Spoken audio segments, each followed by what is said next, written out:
今次 NVIDIA 拉埋華爾街6大巨頭，話要動員超過5000億美元，將人工智能 AI 算力變成可以發債嘅資產。聽落好似 AI 超級週期又贏一仗，但最爆嗰句其實係 Larry Fink 將佢類比做按揭抵押證券，即係 MBS。問題嚟啦，呢個係 AI 基建化嘅開始，定係信貸週期見頂嘅信號？好，喺我哋正式開始之前，照舊要提一提大家，本節目所有內容都係我個人嘅分析同觀察，只作資訊交流用途，並唔構成任何投資建議。就先從投資涉及風險，大家做任何決定之前，記得要做足自己嘅功課，衡量翻自己嘅風險承受能力。當然，最重要嘅係，如果你覺得我嘅分析對你有幫助，就記得 comment、like 同 share， 再訂閱我哋嘅頻道，咁就唔會錯過我哋每個禮拜嘅深度市場分析啦。好，入正題，今個禮拜 NVIDIA 有單大新聞，佢聯同華爾街6大巨頭 Apollo、BlackRock、Blackstone、Brookfield、高盛、KKR 一齊簽咗諒解備忘錄 MOU， 佢哋話要成立一個平台，名叫獨立算力融資平台，目標係動員超過5000億美元，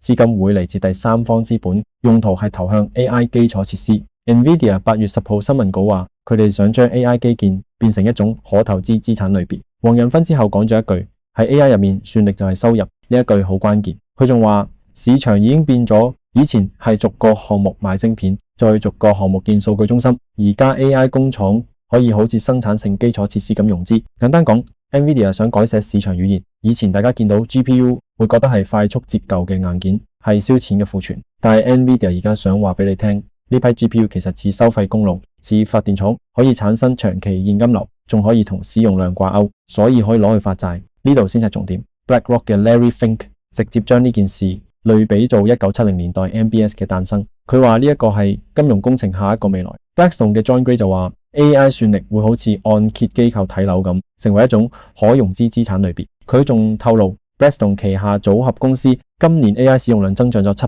倍。Morgan Stanley 嘅 Joseph Moore 亦幫呢個安排背書，佢話呢件事緩解咗循環融資嘅憂慮，因為主要出資嘅係第三方 ，NVIDIA 只係有限度參與。表面睇故事好靚，主流財經媒體幾乎都將佢解讀成 AI 超級週期又一次勝利加冕，但我反而覺得 Larry Fink 嗰個 MBS 類比呢係全日最誠實，亦係最令人不安嘅一句，因為 MBS 嘅故事後半段全世界都記得，當華爾街開始將一項技術資產證券化，再諗住塞入普通人退休金戶口，歷史經驗話我哋知呢種時候往往唔係週期嘅開始，反而可能接近成熟期尾聲。Bloomberg 專欄作家 Matt Levine 將呢套邏輯講得好精煉，將私募資產塞入普通人退休戶口，再募集一個天文數字嘅私募信貸同基建基金，然後用筆錢去建 AI 租得起嘅數據中心。呢個劇本好熟口面。2006年嘅債務抵押證券，即係 CDO， 當年都曾經被評為 AAA。好，講完5000億，我哋而家講另一單被掩蓋嘅新聞。NVIDIA 融資頭條刷屏前一周 ，SK Hynix 董事會通過咗公司史上最大單筆資本開支，總額係54.3萬億韓元，大約380億美元。佢哋會興建2座新廠，其中35.2萬億韓元投向 Y2 DRAM 廠，另外19.1萬億韓元投向 M17 NAND D 廠。但係真正關鍵係時間表 ，M17 廠要到2027年2月先動土，2028年12月先有冇塵室。Y2 廠更加慢，2027年7月先動土，2029年6月先有冇塵室。即係話呢380億美元生產能喺2028年底之前，基本上冇一片可以到市場。多家行業報告都講得好直接，就算加埋 Samsung、加埋 SK Hynix、加埋 Micron，再加埋長鑫嘅礦產，需求增速仍然快過計劃產能，所以記憶體價格2028年底前都未必鬆動。呢度就係最諷刺嘅地方。NVIDIA 動員5000億美元去買 GPU 去建數據中心，但係每粒 GPU 入邊最卡脖子嗰件就係高頻寬記憶體 HBM， 而 HBM 供應起碼要3年後先可能緩解。5000億熱錢湧向下游，只會將上游真正稀缺嘅環節擠得更加緊。但係問題仲有下一層，呢股將 HBM 擠爆嘅需求究竟靠乜嘢撐住？答案係信貸。呢條線我哋一陣再講。我而家先講最硬核嘅部分。點解我話 SK Hynix 先係握住定價權嗰一方？第一層物理稀缺係冇辦法靠融資變走。按 Counterpoint Research 今年第一季數據， SK Hynix 喺 HBM 市場收入市佔係 58%， Samsung 同 Micron 各自大約 21%。SK Hynix 2026年 HBM 產能已經賣晒。NVIDIA 亦都鎖定咗佢多年供應，呢度有個殘酷不對稱。NVIDIA 嘅 GPU 設計可以靠 CUDA 護城河延長生命，但係 HBM 係實打實晶圓製造，佢受制於良率，受制於無塵室，受制於極紫外光刻 EUV 產能，亦都受制於物理堆疊極限。你可以發5000億美元債去承諾使用算力，但你發唔出一片 HBM 晶圓。金融工程可以加速個需求，但係加速唔到供給，呢個就係科技金融化。對住物理約束時嘅核心矛盾，第二層記憶體含量，每一代 GPU 都暴增。上一代 Blackwell 用 HBM3E，頻寬係8TB每秒，新一代 Vera Rubin 改用 HBM4，界面寬度由1024 bit 倍增到2048 bit，頻寬跳到每粒 GPU 22TB每秒，每粒 Rubin GPU會配288GB 嘅 HBM4，呢個係消費級 GPU 記憶體含量6倍。UBS 嘅分析更加驚人，一個 Vera Rubin Superchip 即係2粒 Rubin GPU 再加一粒 Vera CPU， 記憶體成本佔比可能高達約 75%，Grace Blackwell 就約 53%。當一台機器3/4物料成本都係記憶體，咁到底邊個先係真正賣產人？第三層呢就係定價權啦，睇盈利就最清楚。SK Hynix 2026年第一季錄得史上最賺一季，營收52.58萬億韓元，大約368億美元，按年增長約198%，營業利潤37.61萬億韓元，大約263億美元，營業利潤率超過72%。72% 係咩概念？呢個係壟斷者先有嘅數字，係連台積電都會羨慕嘅定價權。調翻轉嚟睇 ，NVIDIA、Bank of America 嘅 Vivek Arya 預期，單係 Vera Rubin 機櫃記憶體成本上升，就會對毛利率造成約60個基點壓力，長期毛利率會由而家約 75% 回落到73至 74%， 方向其實好清楚，成本壓力正由記憶體端傳導去擠壓晶片設計商利潤。好，講到呢度，我想升高一層框架，我用一個概念理解呢件事，叫價值鏈瓶頸遷移。AI 基建嘅稀缺點一直都喺移動。2023年係 GPU 本身，2024年到2025年係台積電 CoWoS 先進封裝，去到2026年瓶頸就輪到 HBM， 再下一站。幾乎所有一線分析都指向電力同液冷。NVIDIA 嘅高明之處係佢一直企喺編排者位置，將每一次瓶頸都包裝成自己生態嘅賣點。但係今次5000億融資平台令我將個框架再推高一層，當瓶頸由 NVIDIA 能夠設計嘅嘢，例如 GPU 遷移到 NVIDIA 無法製造嘅嘢，例如 HBM 晶圓，例如電網，例如變壓器，編排者嘅議價能力其實就開始被稀釋。你可以留意一個細節，有報道指 NVIDIA 正考慮喺下一代 Rubin Ultra 上鋼盔改用8層堆疊 HBM， 而唔係原定12層堆疊 HBM4E。原因就係擔心2027年 DRAM 供應緊張，會拖慢 HBM 模組生產。一間市值數以萬億計嘅公司，被市場捧到 AI 之神咁高，竟然都可能因為記憶體供唔上，向下修改旗艦產品規格。呢個就係物理約束對金融敘事講唔得，而真正終點仲喺更上游，晶片、記憶體、電力都只係表層瓶頸，托住所有需求嗰樣嘢，其實係信貸5000億呢個數字出現，唔係因為 NVIDIA 突然想玩金融創新，而係因為客戶已經冇錢，呢一點先係成件事嘅靈魂。好，而家拆第一根骨，25% 嘅 residual value 支持，其實係一條自我限命嘅擔保。黃仁勳嘅聲明寫得好仔細，但係最關鍵一段，大部分媒體都略過咗。NVIDIA 可能為單一項目提供最多25% 嘅 residual value 支持機制，而且會按項目逐一評估。佢強調呢個比例遠低於其他算力融資安排，理由係 NVIDIA 算力可以互換，亦被廣泛採用，軟件可以升級，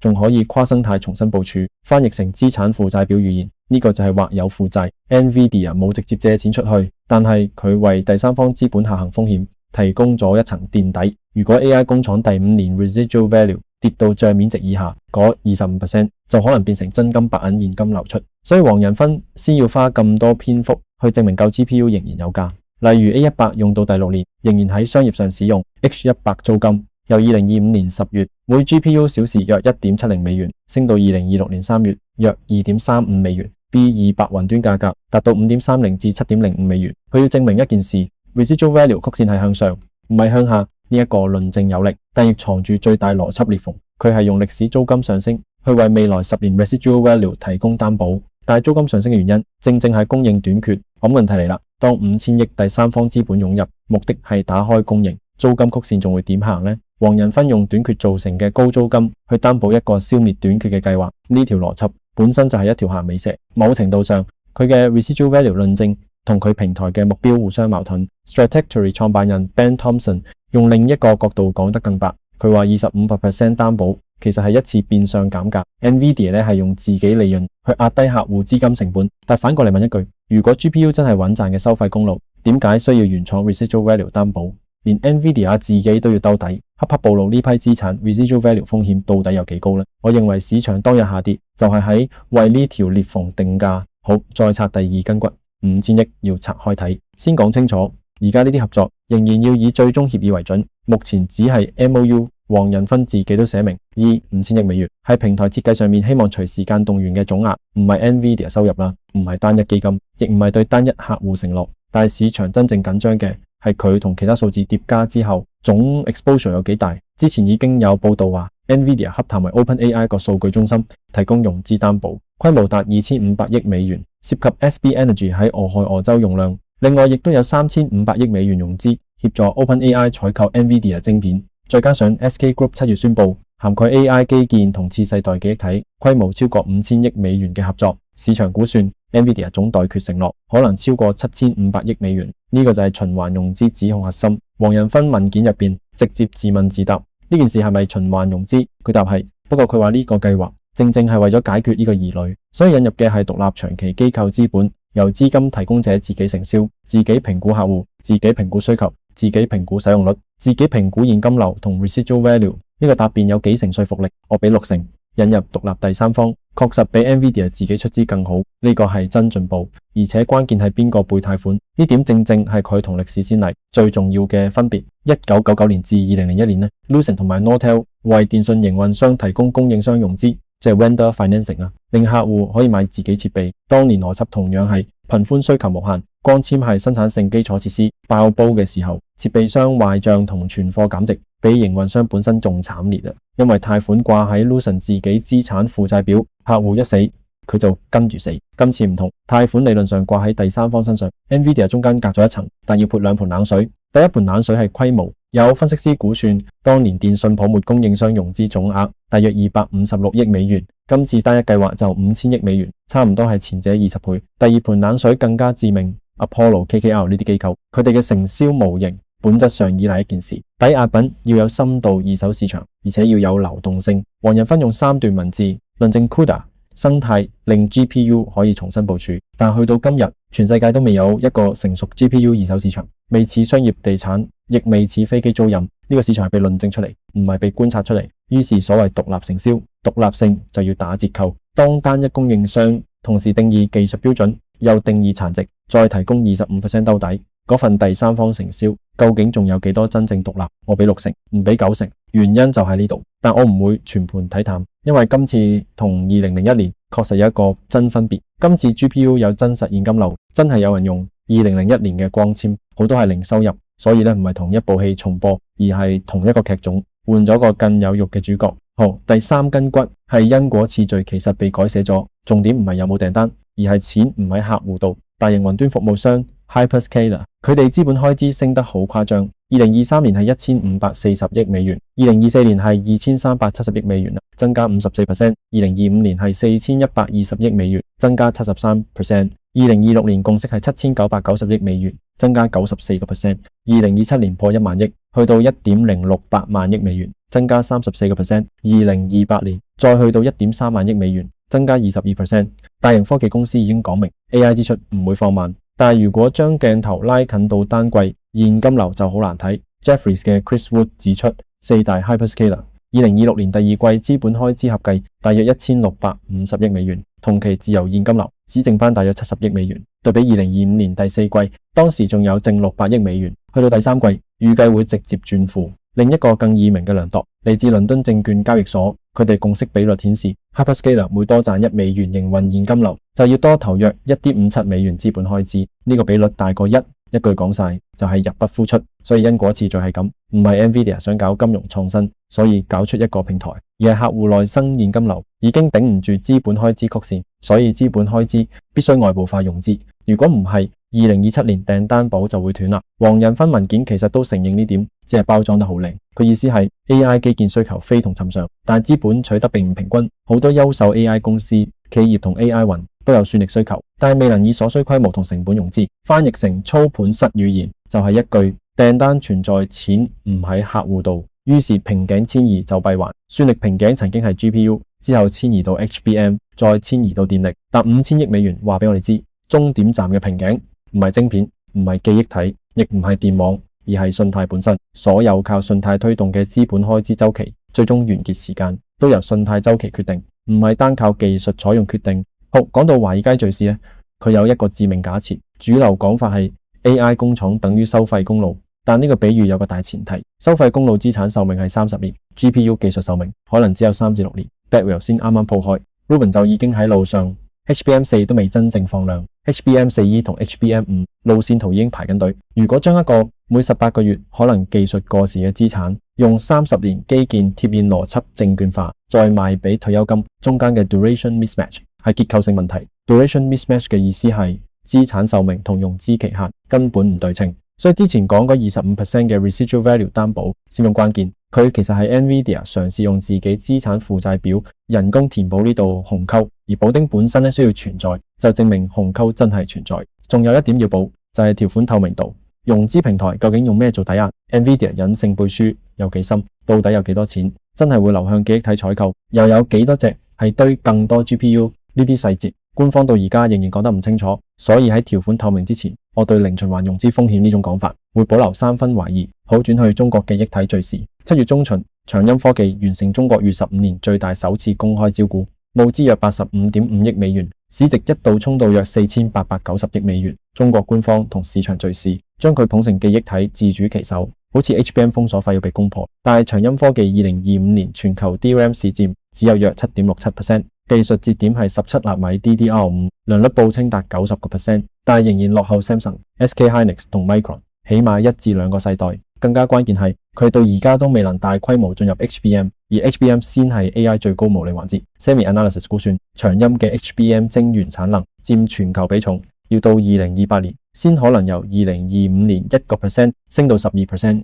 而且佢嘅 HBM 客戶基本局限於華為、寒武紀等國產加速器。就算係呢啲國產廠商，只要拎得到，其實都仍然更想要外國 HBM3 或者 HBM3E。所以我對中國敘事有一個尖銳未解問題。喺美國限制高階光刻同沉積設備出口之下，長鑫科技可以靠國家隊資本，即約280億美元國家投資，堆出普通 DRA 產能海嘯。但佢能唔能夠喺缺乏先進設備之下，真正攻克高密度堆疊 HBM4？ Morningstar 講得好明，因為設備出口限制，長鑫科技同記憶體龍頭之間技術差距預計唔會實質收窄嘅，即係話中國自主喺低階 DRA 或者可以靠規模同補貼做到，甚至已經開始向華為等國內客戶加價。但係 AI 最需要嘅 HBM 高地，短期仍然係一場要打問號嘅攻堅戰。而長鑫科技4890億美元估值，本質上係將周期性商品價格反彈錯誤定價成科技成長，45倍市銷率遠超記憶體行業常態5倍。呢度亦有泡沫味道，只係換咗個口音。順帶一提，呢度仲有一個矛盾，中國資本帳相對封閉，又擔心熱錢，但另一邊就放任長鑫科技呢類戰略資產喺2級市場被爆炒到45倍市銷率，既要市場化融資效率，又唔願接受市場化定價紀律。呢種既要又要嘅監管矛盾，正正係我一向批評中國政策嘅地方。好，再拉遠到地緣層，美國有一個好尷尬嘅事實，美國本土 HBM 晶圓製造產能係0，而且2028年前冇任何可信計劃。CHIPS Act 俾咗 SK Hynix約4.58億美元補助，喺印第安納州 West Lafayette 建 HBM 封裝廠，但係嗰個只係封裝，唔係晶圓。晶圓仍然嚟自南韓，每一粒 NVIDIA GPU， 每一粒 Google TPU， 美國每一個數據中心入面每一粒 AI 加速器，佢哋嘅 HBM 晶圓都喺南韓利川同青州製造。更深一層脆弱係3層結構都唔喺美國手上，南韓負責 HBM 晶圓，台灣 TSMC 負責 CoWoS 先進封裝，日本掌握關鍵材料，